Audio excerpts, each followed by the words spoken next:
നമസ്കാരം. Raf talk ഫുട്ബോളിലേക്ക് അവർക്കും സ്വാഗതം. വേൾഡ് കപ്പിലെ ബ്രസീലിൻ്റെ ആദ്യ മത്സരം മൊറോക്കോയുമായിട്ട് സമനിലയിൽ പിരിഞ്ഞു. ഈ വേൾഡ് കപ്പിൽ ഫിഫ റാങ്കിങ്ങിൽ ടോപ്പ് 10-ലുള്ള രണ്ട് ടീമുകൾ ഗ്രൂപ്പ് സ്റ്റേജിൽ ഏറ്റുമുട്ടുന്ന ഒരേ ഒരു മത്സരമാണിത്. അതുകൊണ്ട് തന്നെ ഒരു സൂപ്പർ പോരാട്ടം പ്രതീക്ഷിച്ചാണ് അത് തന്നെ നടന്നു.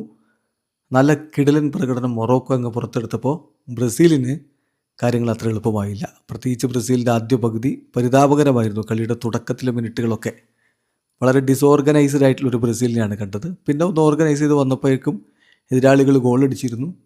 വിനിയുടെ ഇൻഡിവിജ്വൽ ബ്രില്യൻസിൽ ബ്രസീൽ ഗോൾ മടക്കി. രണ്ടാം പകുതിയിൽ സബ്സ്റ്റിറ്റ്യൂഷനുകളോട് കൂടി ബ്രസീൽ ഒന്നുകൂടി ഒന്ന് ഉഷാറായി. പക്ഷെ അതുകൊണ്ട് കളി വിജയിക്കാനുള്ള വക തെളിഞ്ഞതുമില്ല. അതാണ് ഇന്നത്തെ ദിവസം സംഭവിച്ചിരിക്കുന്നത്. അപ്പോൾ നമ്മൾ ഈ വീഡിയോയിൽ രണ്ട് ടീമിലെ താരങ്ങളുടെയും പ്ലെയർ റേറ്റിംഗ് ആണ് നോക്കുന്നത്. അതായത് കണക്കെടുപ്പ്, പ്രകടനം എങ്ങനെയുണ്ടായിരുന്നു, ഇങ്ങനെയൊക്കെയുള്ള കാര്യങ്ങൾ. തീർച്ചയായിട്ടും ഈ കളിയിൽ ഏറ്റവും മികച്ച പ്രകടനം ബ്രസീലിൻ്റെ ഭാഗത്ത് നിന്ന് നടത്തിയത് ആരാണെന്ന് ചോദിച്ചാൽ അതിൽ നിങ്ങൾക്ക് ആർക്കും സംശയം ഉണ്ടാവില്ല. അത് വിനി ജൂനിയർ തന്നെയാണ്. വിനിയാണ് ബ്രസീലിനായിട്ട് ഏറ്റവും നന്നായിട്ട് കളിച്ചിട്ടുള്ളത്. അദ്ദേഹം ഒരു ഗോൾ നേടി, 2 കീ പാസുകൾ കൊടുത്തു, 31 പാസുകൾ കൊടുത്തതിൽ 24 കംപ്ലീറ്റ് ചെയ്തെന്ന് പറഞ്ഞാൽ 84% പാസിംഗ് ആക്യുറസി. 5 ലോങ് ബോൾ കൊടുത്തതിൽ 4 കംപ്ലീറ്റ് ചെയ്തെന്ന് പറഞ്ഞാൽ 80% അതിൽ ആക്യുറസി.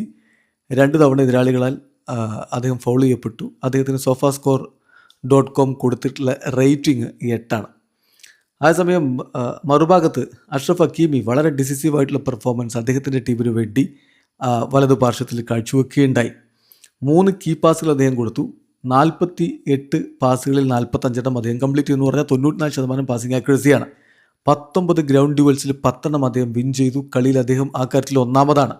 5 ടാക്കിളുകൾ അദ്ദേഹം നടത്തി. ഏറ്റവും അധികം ഈ കളിയിൽ ഫൗൾ ഏറ്റുവാങ്ങേണ്ടത് വന്നതും അദ്ദേഹത്തിനാണ്. 5 തവണ അദ്ദേഹം ഫൗൾ ചെയ്യപ്പെടുന്ന ഒരു അവസ്ഥയും ഉണ്ടായി. അതേസമയം അയൂബ് ബുവാദി ഈ കളിയിൽ സൂപ്പർ പെർഫോമൻസ് ആണ് നടത്തിയിട്ടുള്ളതെന്ന് പറയേണ്ടി വരും. മൊറോക്കോക്ക് വേണ്ടി 66 പാസുകളിൽ 60 അദ്ദേഹം ലക്ഷ്യത്തിലേക്ക് എത്തിച്ചു. 91% പാസിംഗ് ആക്യുറസി. പിന്നെ 86 ബോൾ ടച്ചസ് അദ്ദേഹം നടത്തി. 14 ഡ്യുവൽസിൽ 9 വിൻ ചെയ്തു. 4 ടാക്കിളുകൾ, 5 ഡ്രിബ്ലിംഗ് അറ്റംപ്റ്റുകളിൽ 3 സക്സസ്ഫുള്ളായി. സോ കളിയിൽ മൊറോക്കോക്ക് വേണ്ടി മികച്ച പ്രകടനം അദ്ദേഹത്തിൻ്റെ ഭാഗത്തുണ്ട്. പിന്നെ സൈബരിയുടെ ഗോളും, ഇങ്ങനെയൊക്കെയാണ് കാര്യങ്ങൾ പോയത്. ഇനി മൊത്തം ടീം ലൈനപ്പ് വെച്ച് മൊറോക്കോയുടെ പ്രകടനത്തിന് sofascore.com നൽകുന്ന റേറ്റിംഗ് 6.81, ബ്രസീലിൻ്റെ പ്രകടനത്തിന് 6.84. മൊറോക്കോയുടെ താരങ്ങളുടെ റേറ്റിംഗിൽ നിന്ന് തുടങ്ങാം. ഗോൾ കീപ്പർ യാസിൻ ബോനോയുടെ റേറ്റിംഗ് 6.9. അദ്ദേഹത്തിന് 1-2 സേവുകൾ, അതത്ര ഒരു പവർഫുൾ എന്ന് പറയാനില്ല. ഒന്ന് ആദ്യ പകുതിയുടെ അവസാന ഘട്ടമാകുമ്പോഴേക്കും പക്കേറ്റയുടെ ഭാഗത്ത് നിന്ന്, പിന്നെ അദ്ദേഹം ഗ്യുമേറസിൻ്റെ ഭാഗത്തു നിന്നുള്ളൊരു അറ്റംപ്റ്റ്, അതുപോലെ തന്നെ റാഫീഞ്ഞക്ക് നല്ലൊരു അവസരം കിട്ടി. ഷോട്ട് വളരെ വീക്കായിപ്പോയി. യാസിൻ ബോന അത് തടഞ്ഞു. അദ്ദേഹത്തിൻ്റെ റേറ്റിംഗ് 6.9. മൊറോക്കോ ഡിഫൻസിലേക്ക് പോയാൽ Riyadh 6.6, Isha Diop 6.5 central ബാക്കുമാരുടെ rating ആണ്. വിങ്ങിൽ അഷ്റഫ് ഹക്കീമി നന്നായിട്ട് കളിച്ചു, നമ്മൾ പറഞ്ഞു. 7.1 അദ്ദേഹത്തിൻ്റെ റേറ്റിംഗ്. മസ്റോയുടെ റേറ്റിംഗ് 6.9. മധ്യനിരയിലേക്ക് വരുമ്പോൾ അയൂബ് ബുവാദി മികച്ച പ്രകടനം നടത്തി, റേറ്റിംഗ് 7. പിന്നെ എൽ ഐനോയി 6.9. മുന്നേറ്റത്തിലേക്ക് വരുമ്പോൾ വലത് പാർശ്വത്തിൽ ബ്രയൻ ഡയസ് 6.8, ഒരു അസിസ്റ്റ് അദ്ദേഹത്തിൻ്റെ വകയുണ്ടായിരുന്നു. അദ്ദേഹമാണ് സൈബരിക്ക് ഗോളടിക്കാൻ വേണ്ടി വളരെ മനോഹരമായിട്ട് ആ ബോൾ കൊടുത്തത്. ബ്രസീലിൻ്റെ ഡിഫൻസും മിഡ്ഫീൽഡും തമ്മിലുള്ള ഗ്യാപ്പ് കൃത്യമായിട്ട് മുതലെടുത്തിട്ട് അദ്ദേഹം അതിലൂടെ ബോൾ കൊടുക്കുകയായിരുന്നു. ഒനാഹിയുടെ റേറ്റിംഗ് 6.7. അതേസമയം എൽ ഖന്നൂസിൻ്റെ റേറ്റിംഗ് 7. മുന്നേറ്റത്തിൽ സൈബരി ഗോളടിച്ചു, 7.6 അദ്ദേഹത്തിൻ്റെ റേറ്റിംഗ്. തീർച്ചയായിട്ടും അദ്ദേഹത്തെ എന്തുകൊണ്ട് ബയൺ മ്യൂണിക്ക് പോലെയുള്ള ടീമുകൾ ഇപ്പോൾ സ്വന്തമാക്കാൻ വേണ്ടി ശ്രമിക്കുന്നു എന്നുള്ളതിൻ്റെ കൃത്യമായൊരു ഉത്തരം അദ്ദേഹം തന്ന മത്സരമാണ് കടന്നുപോയത്. അവരുടെ സബ്സ്റ്റിറ്റ്യൂട്ട് താരങ്ങളുടെ റേറ്റിംഗിലേക്ക് പോയാൽ തൽബി കളിയുടെ 65 മിനിറ്റിൽ ബ്രയൻ ഡയസിന് പകരം വന്നിട്ടുണ്ടായിരുന്നു. ചെംസ്തീൻ തൽബി റേറ്റിംഗ് 6.5. അതുപോലെ തന്നെ സമീർ എൽ മുഴബത്ത് കളിയുടെ 65 മിനിറ്റിൽ ഔനാഹിക്ക് പകരം വന്നു, റേറ്റിംഗ് 6.6. പിന്നെ വന്നത് സലാഹുദ്ദീനാണ്, അത് അനസ് സലാഹുദ്ദീനാണ്. 80 മിനിറ്റിൽ മസ്റോയ്ക്ക് പകരം, റേറ്റിംഗ് 6.7.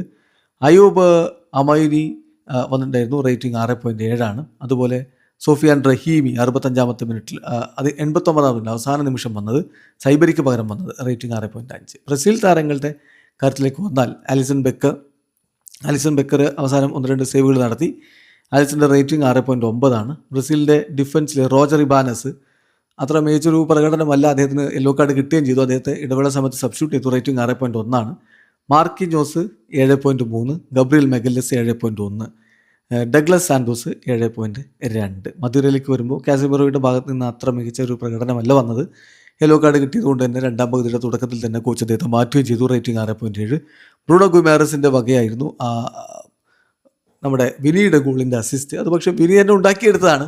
എനിവേ അസിസ്റ്റ് അദ്ദേഹത്തിൻ്റെ പേരിലാണ് വരിക. 6.9 ഗുമാരസിൻ്റെ റേറ്റിംഗ്. മുന്നേറ്റത്തിലേക്ക് വരുമ്പോൾ വിനിയാണ് ഏറ്റവും മികച്ച പ്രകടനം നടത്തിയത്. അദ്ദേഹത്തിൻ്റെ കളിയുടെ കണക്കുകൾ നമ്മൾ പറഞ്ഞു, വീണ്ടും ഞാൻ അതിലേക്ക് പോകുന്നില്ല. അദ്ദേഹത്തിൻ്റെ ഇൻഡിവിജ്വൽ ബ്രില്യൻസ് ആണ് ബ്രസീലിനെ കളി തോൽക്കാതെ രക്ഷപ്പെടുത്തിയത്. റേറ്റിംഗ് 8. റാഫീഞ്ഞ ഈ കളിയിൽ ഒട്ടും ഒരു ഇംപ്രസീവായിട്ടുള്ള പെർഫോമൻസ് അല്ല. അദ്ദേഹത്തിൽ നിന്ന് തീർച്ചയായിട്ടും കൂടുതൽ മികച്ച പ്രകടനം വരേണ്ടതുണ്ട്. റേറ്റിംഗ് 6.6. ലൂക്കാസ് പക്കേറ്റയുടെ റേറ്റിംഗ് 6.9.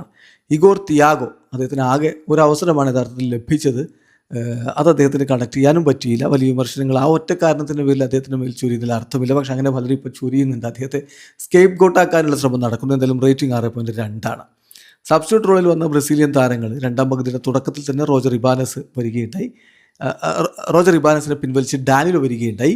ഡാനിലോയുടെ റേറ്റിംഗ് 6.8. കാസമിറോയെ പിൻവലിച്ച് ഫാബിഞ്ഞോ വന്നു. റേറ്റിംഗ് 6.6. പിന്നെ മാത്യസ് കുഞ്ഞ ഇഗോർ തിയാഗോക്ക് പകരം വന്നു. കുറച്ച് മൂവ്മെൻറ്റുകൾ നടത്തിയെന്നല്ലാതെ പ്രത്യേകിച്ച് ഒരു ഇമ്പാക്റ്റ് ഉണ്ടായി എന്ന് പറയാനില്ല. 6.8 റേറ്റിംഗ്. കളിയുടെ 61ാമത്തെ മിനിറ്റിലായിരുന്നു ആ സബ്സ്റ്റിറ്റ്യൂഷൻ. ലൂക്കാസ് പക്കേറ്റയ്ക്ക് പകരം ലൂയിസ് എൻട്രിക്കെ വന്നു 62ാമത്തെ മിനിറ്റിൽ. അദ്ദേഹത്തിന് റേറ്റിംഗ് 7.